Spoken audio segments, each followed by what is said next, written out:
Sorcier, sorcière moldue, bienvenue sur ma chaîne.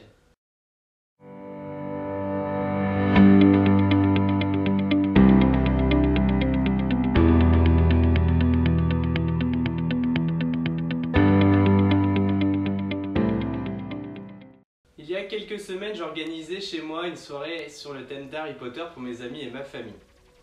Je vous ai présenté déjà le thème général dans une première vidéo. Si vous ne l'avez pas vu, n'hésitez pas à aller la voir avant celle-ci afin de bien comprendre tout ce que je vais vous dire. Je vous mets le lien dans le petit là-haut. Aujourd'hui, dans cette vidéo, je vais vous présenter un petit peu les animations que j'ai préparées ainsi que les petits jeux et les petites énigmes que j'ai présentées aux invités. Dans les jeux, les joueurs devront jouer par maison. Il y avait un Serpentard, un Poufsouffle, 2 Gryffondors et 3 Serdaigle. Je devais donc faire en sorte que le nombre de joueurs par maison n'influence pas le comptage des points. En plus de cela, dans les invités, il y avait des fans de la saga, mais il y avait également des personnes qui ne connaissaient pas trop l'univers. Pour les jeux, je devais donc faire en sorte que ce soit des jeux ludiques qui plaisent à tout le monde et qu'en même temps les fans soient plongés dans l'univers tout de suite comme s'ils étaient arrivés à Poudlard. Comme vous l'avez vu dans la première vidéo, la base de l'histoire était donc que Minerva McGonagall, la directrice actuelle de l'école Poudlard, invitait d'anciens élèves à revenir à l'école afin de s'affronter une nouvelle fois pour remporter la coupe pour leur maison. J'ai donc réalisé ce livre qui est le livre des jeux de Poudlard, qui est un livre ancien qui contient de nombreuses activités pour que les élèves puissent s'affronter les uns avec les autres et qui a été sauvé des flammes de la bataille. Pour cette soirée, j'ai créé 5 épreuves en tout, mais pour la suite, je pense si je refais une soirée, j'ajouterai des énigmes et des épreuves et ainsi de suite. Ce livre deviendra beaucoup plus complet. Et on passe tout de suite aux explications de chaque épreuve. C'est parti!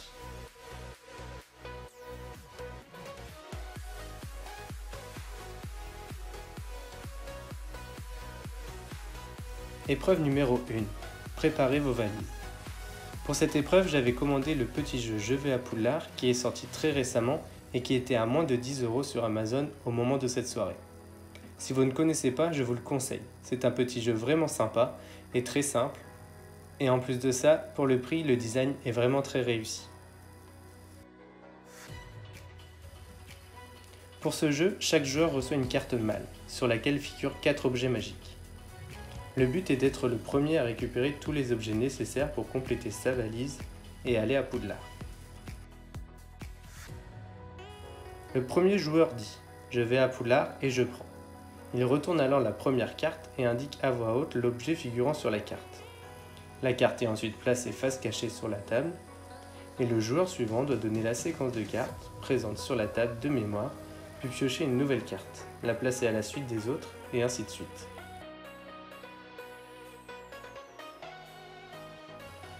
Le tour s'arrête lorsqu'un des joueurs se trompe. Une fois le tour terminé, les cartes objets sont révélées et les joueurs prennent chacun leur tour une carte dont ils ont besoin pour compléter leur valise. À l'exception bien sûr de celui qui s'est trompé ou de celui qui a accusé à tort un adversaire d'avoir fait une erreur. Le premier joueur à compléter sa valise fait gagner 10 points à sa maison, le deuxième 5 points et le troisième 3 points. Épreuve numéro 2, l'énigme. Une énigme va vous être présentée. Chaque maison doit résoudre cette énigme le plus vite possible, inscrire sa réponse sur le parchemin qui vous est délivré et le présenter discrètement au juge. Les maisons comportant moins d'élèves piocheront au hasard un indice avant le début de l'épreuve. La première maison à trouver la bonne réponse remporte 10 points, la deuxième gagne 5 points, la troisième gagne 2 points et la dernière perd 1 point. Mais attention, chaque mauvaise proposition vous fera également perdre 1 point. Et voici l'énigme. N'hésitez pas à jouer vous aussi, à mettre pause et essayer de donner la réponse en commentaire. Sans tricher bien sûr. Je vous mets la réponse avec les explications de cette énigme à la fin de la vidéo. Bonne chance!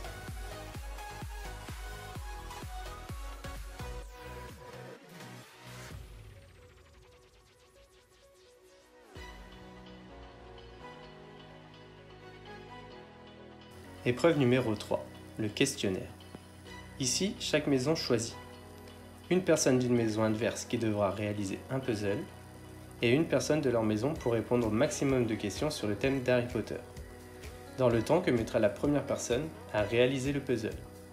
Pour les questions, j'ai tout simplement pris les cartes du Trivial Pursuit que je possède, et chaque bonne réponse faisait gagner 1 point à sa maison. Pour les puzzles, chaque maison avait sa petite enveloppe avec les pièces à remettre en ordre pour reconstruire le blason de leur maison. Bien sûr, ils devaient le faire le plus vite possible pour laisser le moins de temps possible à l'adversaire de répondre aux questions. Ici, le choix devait donc être très stratégique. L'ordre de passage avait été tiré au sort précédemment et les Serpentards ont joué avant les Poufsouffles, ensuite c'était au tour des Serres d'Aigle et enfin des Griffons d'Or. Épreuve numéro 4. Le sortilège de l'Imperium. Pour cette épreuve, je me suis inspiré de l'épreuve créée par Brian de la chaîne Vous savez qui, qu'il a réalisée pour la première coupe des 4 maisons. Je vous invite d'ailleurs à aller voir cette vidéo si vous ne l'avez pas encore vue, ça vaut vraiment le coup, et en plus de ça, il prépare une deuxième édition, j'ai vraiment hâte de voir ce qu'il nous prépare. Revenons à l'épreuve. Ici, 2 personnes s'affrontent en face à face. L'une des deux lance le sortilège de l'Imperium et l'autre le reçoit. Au signal d'une troisième personne, les 2 joueurs choisissent en même temps une direction, l'un avec sa baguette et l'autre avec sa tête. Si les 2 joueurs choisissent la même direction, le lanceur de l'Imperium a réussi à contrôler l'esprit de l'adversaire, il gagne donc 2 points et en fait perdre 1 à son adversaire. En revanche, si les 2 joueurs ne choisissent pas la même direction, c'est le receveur qui réussit à résister au sortilège et qui gagne donc 2 points et en fait perdre 1 au lanceur de l'Imperium. Chaque duel comporte 5 manches. Il est donc possible de gagner jusqu'à 10 points ou d'en perdre jusqu'à 5 points. Épreuve numéro 5.